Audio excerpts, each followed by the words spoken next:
अस्सलाम वालेकुम। आज हम ये डिस्कस करेंगे कि 2025 में कौन से ऐसे 5 सेक्टर्स हैं जो कि बेहतर परफॉर्म कर सकते हैं। उनके पीछे क्या लॉजिक है, क्या ऐसे फंडामेंटल चेंज हुए हैं, गवर्नमेंट की क्या ऐसी पॉलिसीज आई हैं जिसकी वजह से हमें ये लगता है कि ये 5 सेक्टर्स जो हैं काफ़ी बेहतर परफॉर्मेंस दे रहे होंगे। 5 सेक्टर्स की लिस्ट भी होगी और इनके पीछे क्या साइंस है या जो भी फंडामेंटल चेंज हुए हैं वो भी मैं आपके साथ शेयर कर रहा हूँ। अगर आप स्टॉक एक्सचेंज में इन्वेस्टमेंट करना चाहते हैं तो पोर्टफोलियो को मैनेज करना काफ़ी ज़्यादा ज़रूरी है और उसके लिए सेक्टर्स की समझ होनी चाहिए। ऐसे नहीं कि भाई यहाँ से मुझे बता दिया गया है कि इस स्टॉक में आप एंट्री ले लें, ठीक है, आपको अपना एनालिसिस भी करना है और डिफरेंट सेक्टर्स की डिफरेंट कंपनीज में इन्वेस्टमेंट आपको पार्क करना है। इंपॉर्टेंट वीडियो होगी, जरा समझिएगा भी सही और चैनल भी सब्सक्राइब कीजिएगा। तो स्टार्ट करते हैं।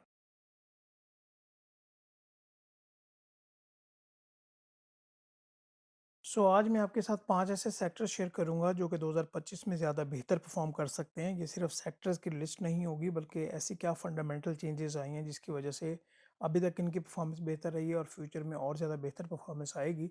इसके अलावा हम इंडेक्स को भी टच करेंगे कि अभी तक क्या परफॉर्मेंस रही है और 2025 के एंड तक हमारे क्या टारगेट्स हो सकते हैं और इकॉनमी को भी हम टच करेंगे। तो आपके लिए इंपॉर्टेंट वीडियो होगी, हम अकॉर्डिंगली स्टार्ट कर लेते हैं। अच्छा, इससे पहले कि मैं वीडियो स्टार्ट करूं, हमने एक वीडियो बनाई थी जिसमें मार्केट बबल को हमने लेकर डिस्कशन की थी कि अक्सर लोग ये कहते हैं कि भाई मार्केट अभी अगर मंथली चार्ट को भी हम देखें तो मार्केट बहुत ज़्यादा ऊपर की तरफ बुलिश जा रही है और ये एक बबल बन रहा है और जैसे ही ये बबल फटेगा तो सब लोगों की इन्वेस्टमेंट ज़ीरो हो जाएगी।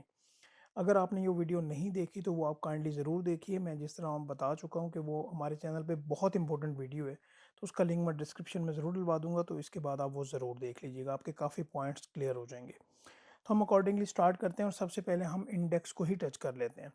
सबसे पहले मैं आपको ये बताता जाऊँ कि आपके माइंड में ये हो कि भाई इंडेक्स बहुत ऊपर चला गया है, तो 2017 की मैं बात करना चाहूँगा।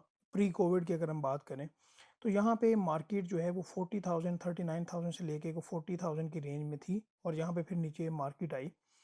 ये वो पीरियड है जब मार्केट की वैल्यूएशन, पाकिस्तान स्टॉक एक्सचेंज की जो वैल्यूएशन थी वो 85 बिलियन डॉलर्स के पास थी। और अभी जो मार्केट 1,10,15 को उसने टच किया है, तो अभी की वैल्यूएशन आपको पता है कितनी है? 50 बिलियन डॉलर, 51 बिलियन डॉलर के पास है। तो अभी इसमें कितना ज़्यादा रूम अवेलेबल है, आप ये खुद अंदाज़ा लगा सकते हैं कि इसमें और ज़्यादा पोटेंशियल है। इसमें प्राइस टू अर्निंग मल्टीपल की भी बात हो सकती है, बट अभी तक हम अभी इसको यहीं पे रखते हैं। अभी हमें इंडिकेटर्स जो हैं वो काफ़ी ज़्यादा बेहतर नज़र आ रहे हैं। वो क्यों? एक तो इंटरेस्ट रेट कम हो रहे हैं, जैसे ही इंटरेस्ट रेट कम होते हैं, जो इंडस्ट्री होती है, कंपनीज़ होती हैं, उनको कर्ज़ा जात कम सूद पे मिलता है जिसकी वजह से वो अपने बिज़नेसेस चलाते हैं। इसके अलावा जो प्राइवेट सेक्टर है, इंडिविजुअल्स हैं, उनको भी जो कर्ज़ा है या बैंक से वो लोन वगैरह लेते हैं, वो भी उनको कम प्राइस पे मिल रहा होता है जिसकी वजह से मार्केट में हमें बूम नज़र आता है।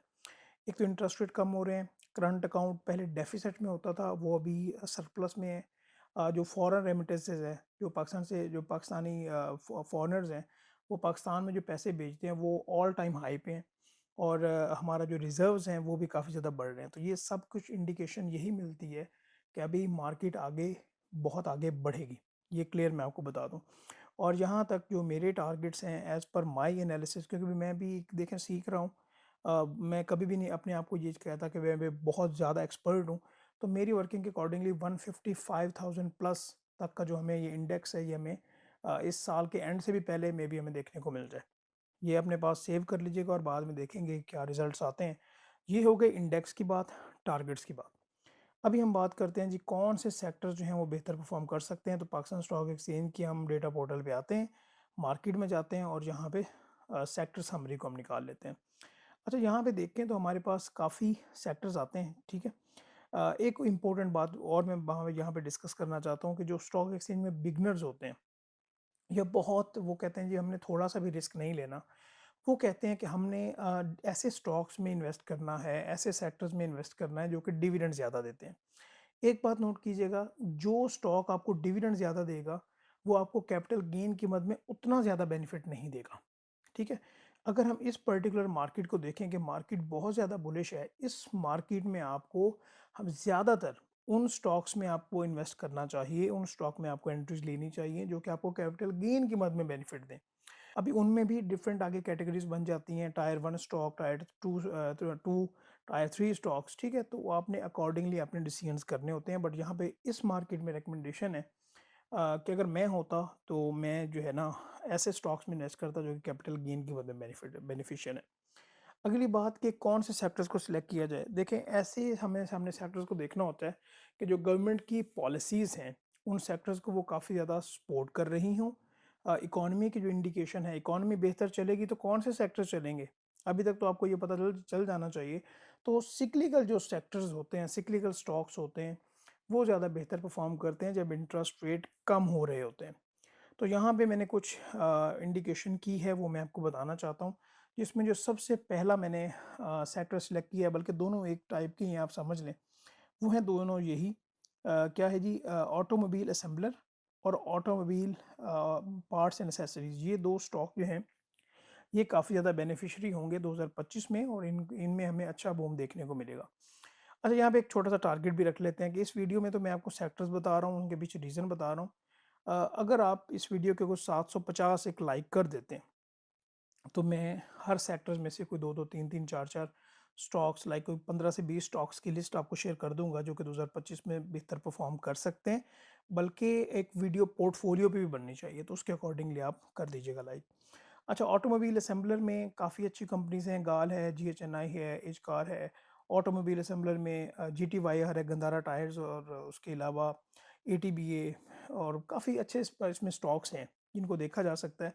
क्या रीज़न है कि 2025 में कि ये बेहतर परफ़ॉर्म करेंगे?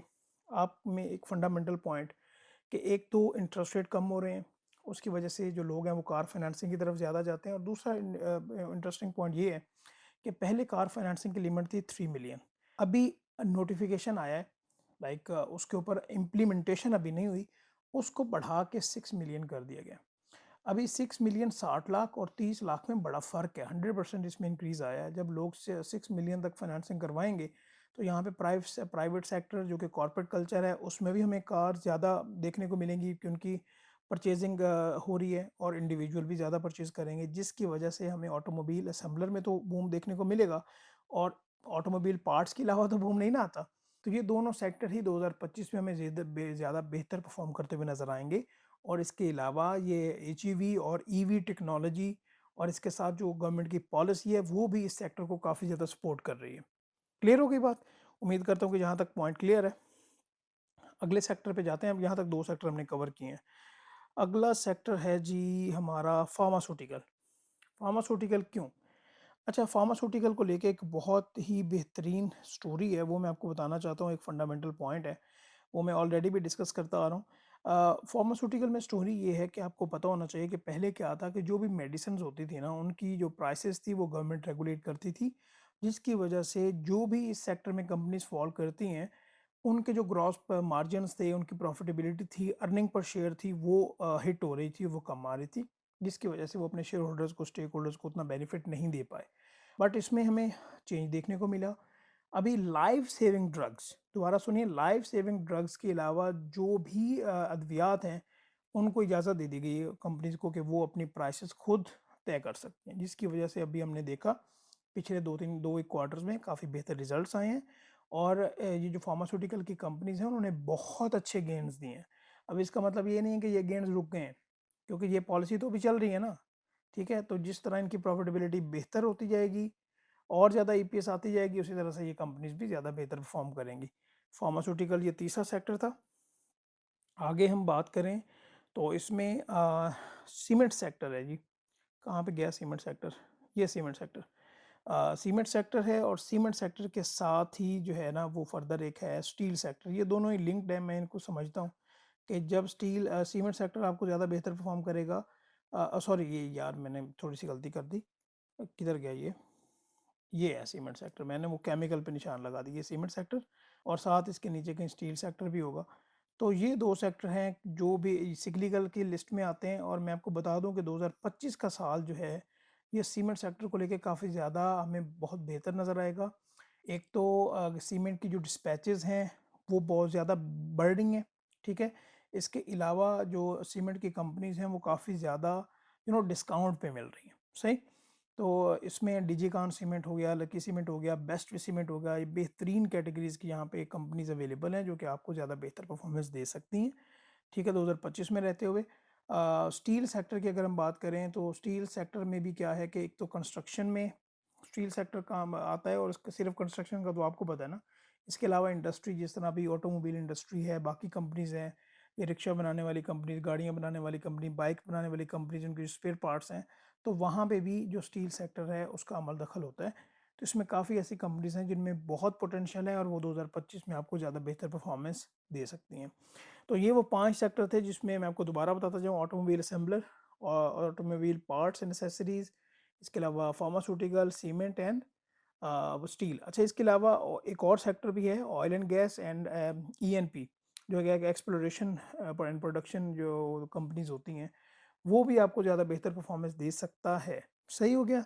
तो मैं उम्मीद करता हूँ कि अभी आपको एक डायरेक्शन मिल गई होगी, आपने अपना अकॉर्डिंगली होमवर्क करना है और उसके अकॉर्डिंगली आपने मार्केट में पोजीशंस लेनी है।